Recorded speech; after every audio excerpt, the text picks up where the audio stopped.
Hey there, this is Lisa Campion right here on the Miracle of Healing on Empower Radio, where conscious people come together to explore the world of healing and heal the planet one person at a time. Hmm. We're going to talk about love today. And, falling in love is never a straight line, right? It's straight line to happy ever after. And I know relationships are kind of in a turmoil, especially right now. I'm so happy to have author Linda Carroll. She's the author of two books, Love Skills and Love Cycles. And she's worked as a therapist, a couples coach for over 3 decades, and has acquired lots of certificates, degrees, and just a ton of clinical experience where she has really helped us figure out how to be in love and how to do it right. And she wrote this fantastic book, Love Cycles. It's really good. I really enjoyed it. So thank you so much for being with us here today, Linda. Thank you for being here. You're welcome. So tell us a little bit about love skills. Like, how did you come about? I know you've been a couples therapist forever. How did you come about writing this book? So that's a long story, but like I think with so many people, there's so much biography in that. Hmm. So the way I started to write Love Skills, which is different than Love Cycles, is that I was working. When I was getting my master's in counseling, I was also teaching communication skills at the local college, and I had just finished a class on this on um, persuasion. And the way that I did it, I had somebody just gave me this exercise where I had each person find somebody who had a different point of view about something, and then we did this exercise called pillow talk, where I would talk about my point of view, you would talk about yours, and then we would switch sides, and I would go on your side of the pillow, you'd go on mine, and we would try to talk about the issue from the other person's point of view. So that was a really powerful exercise. The issues were big ones, capital punishment, abortion, etc. So people really got into it, and the struggle to find the other person's truth was really huge. But it was Right. amazing what happened. Then I went from that day, that very day, that class, to the local mental health center where I had a couple, and they'd been coming for years, and they were about to split. And they had a pretty good relationship in many ways, but they had an issue around money. It was so bad. I mean, it was extreme. You know how we have a continuum of where we are on money. Some Hmm. people, they'll spend their last dollar on flowers, and the other person will not, they won't spend $1 million on anything other than saving it. This couple was the biggest polarity I'd ever seen, and they were ready to split. And I thought maybe they should do the exercise. So I got them involved. I said, let's do this. And they were game. So we put the pillows out. They talked about their position, and then they had to get into the other person's story. And it Hmm. really got involved in their history. And at the end of the hour, they had so much empathy for each other. I mean, that Hmm. was 35 years ago when I was starting, but it was like witnessing a miracle in front of me. What they had created was a bridge, and the bridge was understanding the other person's point of view. And from that bridge, what crossed over was empathy between them. And when they left, I thought, I bet most couples don't need therapy, they need skills. Hmm. Back, I thought I never learned them, and I started, and was in a power struggle with my husband, and we were really struggling about.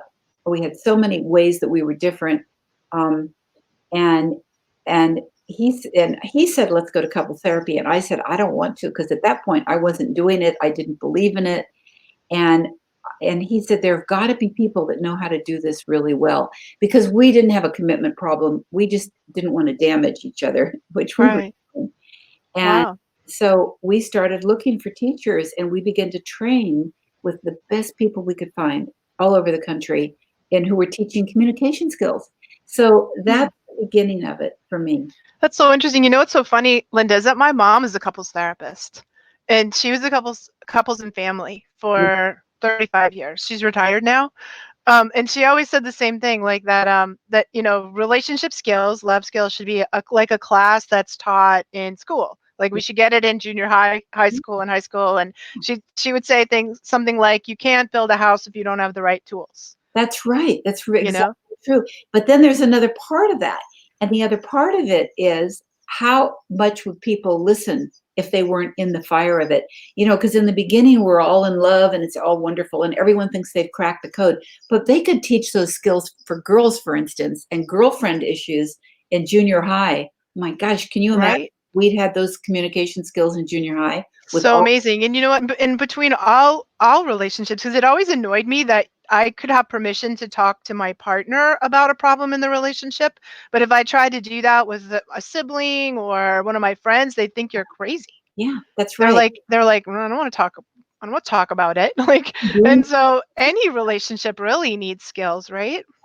absolutely every relationship. I mean, we know, for instance, in good leadership, that the best leaders, that it's not about IQ anymore; it's about EQ, and the number Right. one skill is how you knowing how to talk to other people, how to manage trouble, how to give hard Mhm. evaluations, and Wow.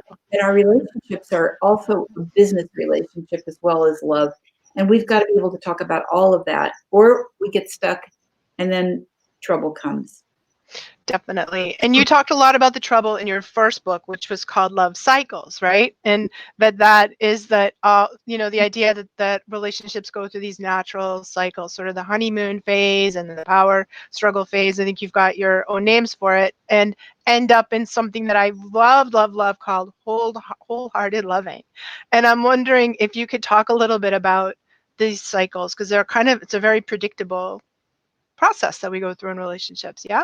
Okay, so we fall in love, and in that space, we know that we are filled with chemicals. Our brain changes, and all we see is the best. It's like And that oxytocin blast we get, and it's all lovey. epinephrine, and we have a reduction of serotonin, Mm, which is and if we don't have enough serotonin, what happens is it's something that mirrors O- uh, um, OCD behavior, which means obsessiveness about the other person. interesting. The brain changes are so fascinating about what happens when we fall in love. Wow. Our actual brain changes. The part of the brain that is alive all the time is trying to get more of that wonderful dopamine, is that part is longing to be in the presence of the other person. And in that state, we have this this idealized view of who the person is. So that Mm, even we miss red flags, but even the obvious mm, troubles, you know, mhm. with this So person. clear in the rear view, right? I mean, they've been married 9 times, and but this time's different. We miss the red flags, and when that wears off, and it has diminishing returns, so it wears off more and more frequently. Like, I see people who are 60, and they say, "I've been trying to stay in love for all these years, and I just find that now after 3 months the feelings go. What's wrong?" Well, feelings are meant to go, and what happens is we move into the power struggle, which has always been there, but we didn't see it, or it was Mhm. sexy, or it was cute, and suddenly it's not.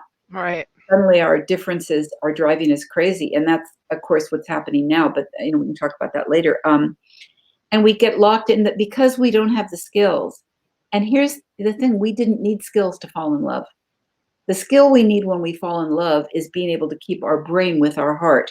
Mm, Skill we need there. But when that chemical wears off, I don't want to say fall out of love because that's harsh, but when the chemical wears off and we don't see a golden glow around everything the other person does, then mhm.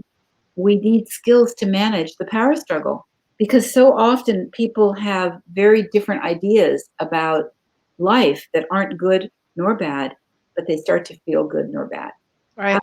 how we manage money, how we manage pets, kids, family, friends, and It's like money, was it money, religion, and sex, or are the big the big ones? It's sort of the predictable all. things, or money, children, and sex are probably the Yeah, really yeah, big things that people fight about, right? right, right. And Yeah, those were things I was told never to talk about. exactly. That's all I talk about. That's awesome. Well, we all need to talk about it now. Um, so the power struggle comes in, and the power struggles, usually when I see couples, the issue is not what they come in over an issue, but Mm, it's not really the issue. right. What's under the power struggles is disconnection. We're fighting over whether we should get another car, whether we should move to New York, whatever the issue is that we're arguing over. And underneath that issue is a different issue, which is, where did you go? Mm. Because when we're arguing, we close off. Our body language is closed off. We move away. We cross our arms. We're not connected. And that's the real sad heartbreak is, you were my best friend. Where did you go? And that's what people really are feeling most of the time under the issue.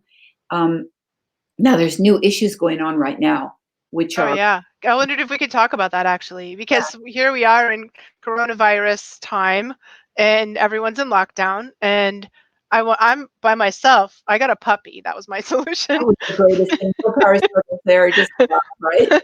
And I'm like, but a lot of people are not, they're isolated with their spouse or their family. And I'm sure that that's really bringing things up to the surface. What do people do in a time like that? There's real struggle. So some of the struggles that are going on now are the ones that are more benign and they're more manageable are things like some people are dealing with this by wanting to avoid knowing about it. I mean, Yep. my husband, he doesn't avoid it, but he reads a paper every morning and then he doesn't want to talk about it the rest of the Mm. day. I love listening to the news, and I think it's because when people are on talking about it, I know we're all still here. The world is going on, Right. and the news stations are open. So that's a real issue between people. That's a Yeah. manageable issue where one person wants to keep talking about it and hearing the news, and the other doesn't. Mm. Another issue is some people are feeling very full of grief, Yep. and their way of being in the world is they're just carrying the images of all the workers and the people dying, and sad that the world we know, the people who have lost their jobs, they're full of sadness. Their partner is often looking for the bright side. No, Right. let's gratitude. Let's think of how lucky we are. And so Mm. that one, I just gave a webinar, a Zoom webinar, which was what did I call it? Let each other feel bad or good. Mm. Try to talk the other person into it. We're different people. Right. We need to do different things. I think that one of the real troubling area, those things are manageable. One of the real hard ones, though, is social distancing. Mm-hmm. I'm having people call me for sessions where one person is saying, I, I don't, that this is no more than the flu. Mm-hmm. And the other person is saying, this is really a lot more than the flu. And person A is going into stores without masks or gloves. Person Right. B is totally freaked out. How do I stay safe living with you? So that's Yeah, it's a big deal. That's a big conflict. really a conflict. So that power struggle is much different than those early ones that I talked about, which are hard, but you Right. can work them out if you can come to the understanding that neither person is wrong. Right. So some of the skills that you talk about is the tell me more skill, the and not but and but Yeah. the and skill. Yeah. Yeah. What would be a good one that someone could really use right now in this difficult time that we're Well, in? okay. So my husband, he doesn't want to hear the news, and Mm. he wants to read the paper, and then he's done it. And I want to hear it all the time. And so we can get into a whole, you have to listen to that news, it's so negative, or don't you want to know what's going on? And it can escalate into all kinds of things. We have a son in New York, aren't you? Blah, blah.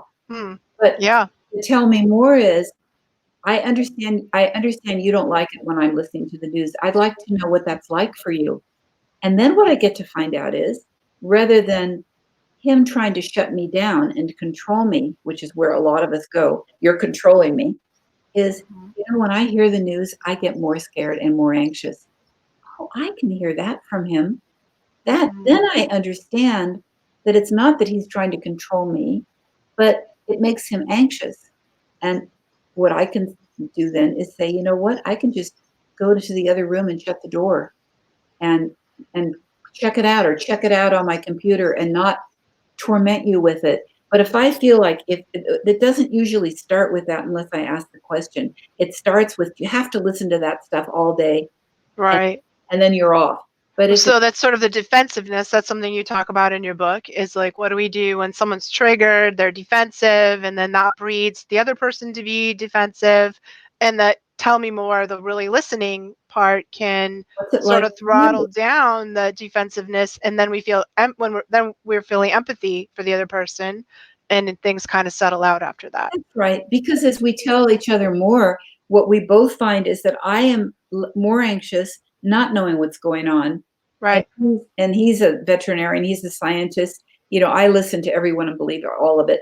He just says, I just want to know the facts every morning. And I Mm, don't want to hear past that. And so there's a lot more empathy for each other. And right. neither of us are wrong in that. So that's an easier one to deal with. Mm, When safety is in, like, the bigger issue that I hear is couples.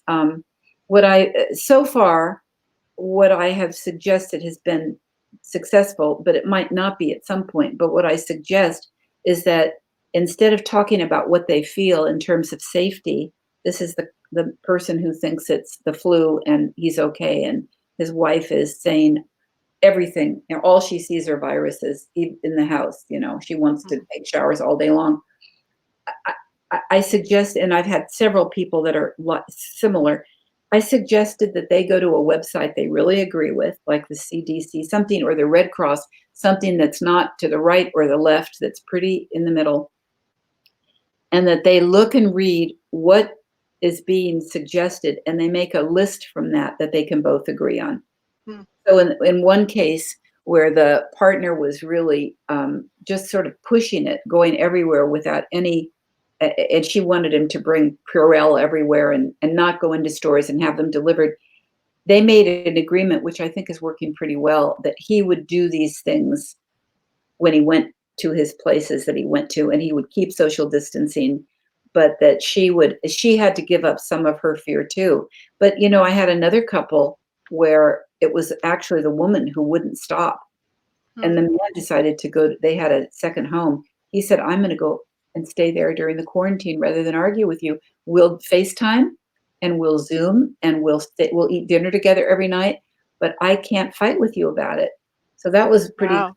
that he did that. But that was, I mean, that's a different thing than the first thing we talked about. Yeah. I mean, I think when you get into sort of that life or death kind of, possibility, which we haven't really been in our lifetime. I mean, not like this. So I think No, it's just really, the pot's really boiling here. yeah, that's right. Mm. And I think And also the other problem people are having is that, you know, usually in a relationship, we need two very important parts. We need something called, we need connectedness, but we need separateness. And mhm, usually one person holds the flag for separateness. They're more remote, and the other person is more of a connector. Now, when we're together 24/7, the remote person, who is often more of an introvert, can just feel driven crazy by their partner who's always wanting to engage. So another right, thing I'm telling people is make a schedule during the day that includes time alone and time together, so that you can right. feel that, because I'm happy to talk all the time with, Mm, you know, my partner, and he just needs space on his own. mhm. So if I just interrupt, I don't mind if he interrupts me and says, "Oh, I was just thinking," you know. Excuse me. Um, but for him, he's painting a watercolor, working in the garden, and he just gets stopped in the middle of whatever he's doing. So we've got agreements about times that we're going to meet and Mm, talk, and then we give each other a lot of space in between. that's good. Yeah, it seems like having that boundary, like a boundary is an issue because we normally are out, we're working, we have our own lives to live, and then we come back together. And then if you throw a bunch of kids in there too, Well, that's a whole other thing, isn't it? People mm, just having with their kids all the time, and older. right. Younger kids are easier, I think, for people, although they're more demanding, and one day the older kids wanna be out. They wanna Mm, be with their friends. I think it's really hard on that So, on that on that age group. I think the other one that we just sort of talked about it a little bit is the pause. Can you talk about the pause as one of your skills? yeah, well, pause is true for everything. When we're feeling a lot of energy, a lot of feeling about an issue, one of the things we wanna do is we wanna move towards the other person and deal with it. And the pause, which is series of 5, I'm sorry, I don't think that's me. Is that me? I'm disconnected. Can you That's all right. We'll carry on. It's not that loud. Can you? Okay. So the pause is really. Do you want me to wait till this is passed? I think we're good. We can keep going. Okay. So the pause is when we're feeling a lot of energy about something and we want to move towards our partner and talk about it. It's really counterintuitive to stop. One of the things I say in love skills is that the strength of your instinct to go towards and say we've got to talk about this is usually a sign you need to back off. Because how we start the pause really is 5 basic communication skills, but one of how we begin a conversation has everything to do with how well it goes. And if I'm full of energy about something and I say to my partner, we've got to talk right now, the first thing he does is not say, oh, good. But what happens for him is he just pushes like, oh my gosh, this is going to be heavy, and backs off. So Right. pause is really filled with the skills that we need, which it starts by mindfulness. And in mindfulness retreats, people ring bells all during the day, and you're supposed to, whatever you're doing, is you stop. You put your fork down or you put the garden tool down, and you close your eyes and you breathe.